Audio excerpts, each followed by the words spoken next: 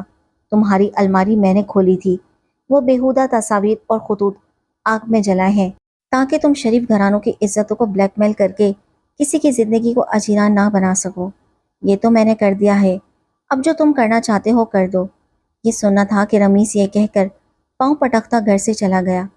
تم مجھے کیا دیکھو گے، میں ہی تم کو دیکھوں گا، ایسا سبق دوں گا کہ یاد رہے گا۔ اس واقعے کے 6 ماہ تک رمیز گھر نہ لوٹا۔ اب امی روتی تھیں کہ ہائے یہ کیا ہو گیا، میرا جوان بیٹا نہ جانے کہاں غائب ہو گیا، کہیں اس نے خودکشی نہ کر لی ہو۔